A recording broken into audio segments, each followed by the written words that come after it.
So we all have these voices in our head. It's the right or wrong voice and allo. Of times that voice guides us into comfort. We like that voice. That voice the one we want to always hear which why. People don't like to listen to me allo. But he had this other voice he heard my whole life say. Hey mother. What are you doing? No, man. We got to go over here. We got to go over there to that rock pile over in the tireba. Corner. Where nobody's at. That's where victory's at. Things will get better. There will be some amount of relief that eventually starts to shine through and eventually a time pass you will find happiness in the future. That's what will happen. Right? We remember but we don't dwell. You cannot dwell in the past, you simply cannot dwell in the past, there's nothing you can do about what has happened in the past, you can't dwell there. You can't stay there.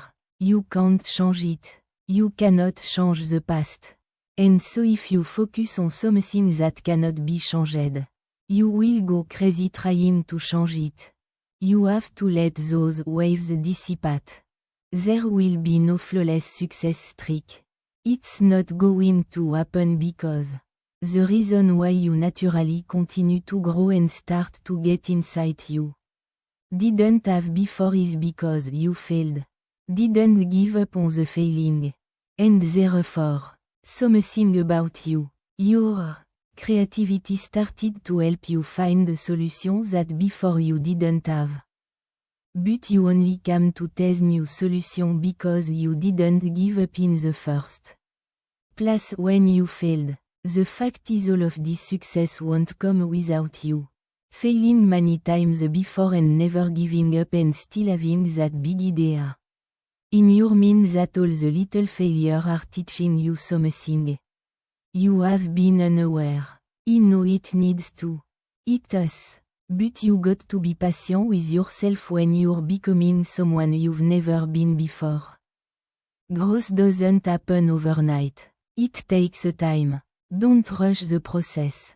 Because every small step forward is shaping you into the version of yourself you've been working for. Have you ever had this thing where you wake up, early in the morning when nobody else is awake and then you start pondering possibilities? Where you start pondering like, okay, and some of those possibilities are about what you need to change in your life and that sort of thing. But then some of them start to expand into how it really could be like. And you think you're dreaming. But you get the sense that it could actually be real.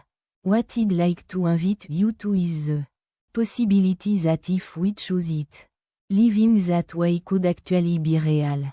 You've been manipulated into believing that there is some other version of you that is better, more lovable, that there's some other version of you that's able to produce in a more effective way. And notice he used the word manipulation. It wasn't by accident. You have been convinced fundamentally that you are the problem. Well, while the world convinces you of that, I'm here to tell you that you are is the solution. That you are is the solution. Because every single one of you in this room represents an infinite potential and a possibility that he can't even quantify. In words, a good book is only ever a book that you're reading at the right moment. And the right moment is going to be a bizarre confluence of needs and also a readiness to grow in a certain direction. I mean there are moments in our life where somebody will tell you something and you're inverted. Not ready to hear it.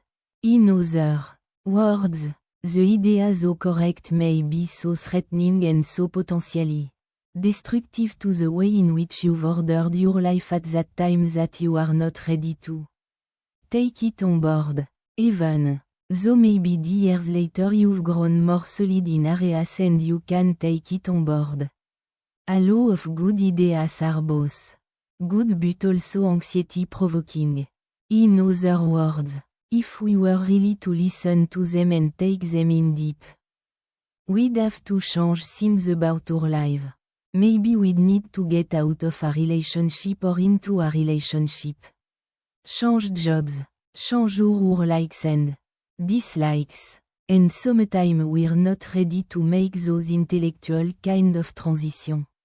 And so we need to block our ears and think the way people look at the world right now because it's such an incredible time is actually the quickest tell to who they are.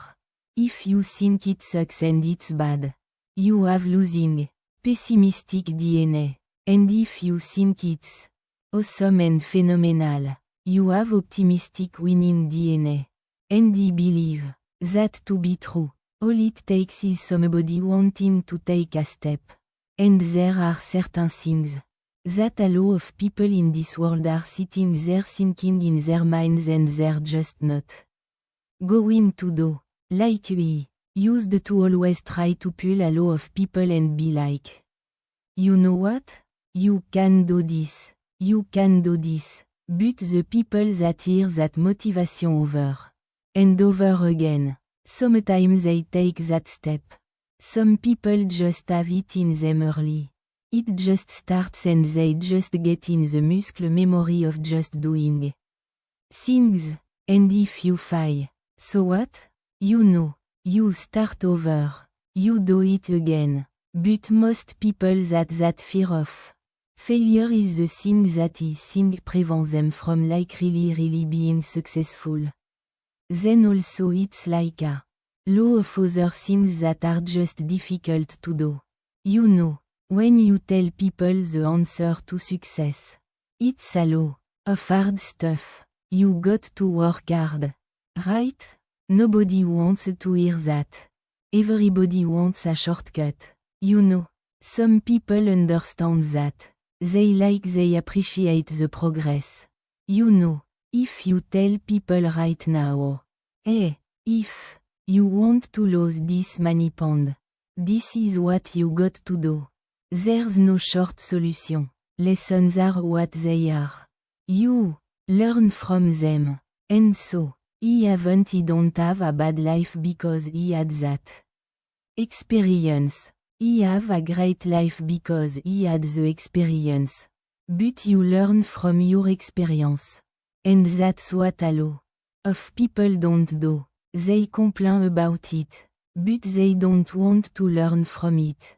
And that's a stubbornness that they have to stop. There was a moment where you first felt like you weren't enough. And from that moment, you have been trying to prove through every single action that you are. Do you understand this? You have been trying to prove through every single action that you are. Do you get this? Okay, that's what your whole life has been about. That's what your whole life has been. That's why anxiety and depression is at all-time high. And that's why suicide is uptaking at a rate that's just startling. People just don't know any other way other than to end their life. Well, how about we don't end our life? How about we just end our suffering? How about we just end our suffering? How about we find a way to finally be at peace in who we are so we're not anxious about a future that has yet to come into existence? How about that? And how about we finally have the courage to relax into the love that we are, the abundance that we are, the health and well-being that we are, the totality of the truth that we are, so that we no longer have to wrestle with this thing called depression. I say get out of any environment that's negative to your potential dreams. You know. And I tell people that because I'm going tell you something. A parent could be negative. Your kids could be negative. Your wife or girlfriend Your partner could be negative. Your ministry could be negative because you have to realize that a lot of people can't understand your vision means they're not going to give you advice. They're going to hold you back. They're going to set point of doubt in your mind.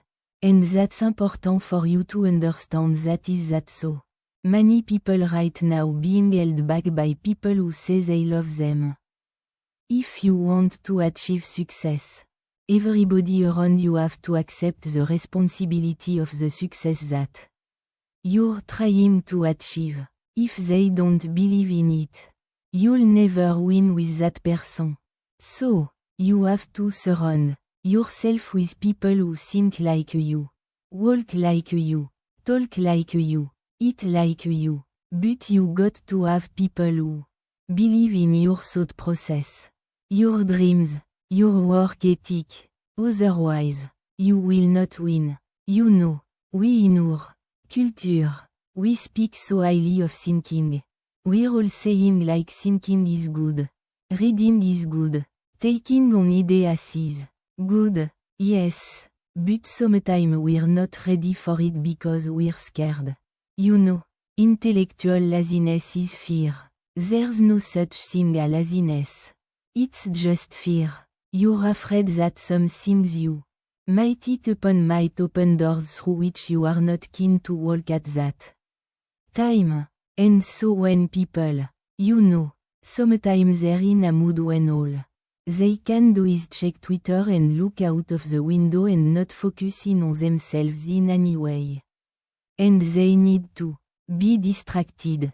It's frequently because there's an insight that they are resisting. And I think we can be generous towards that need to resist it.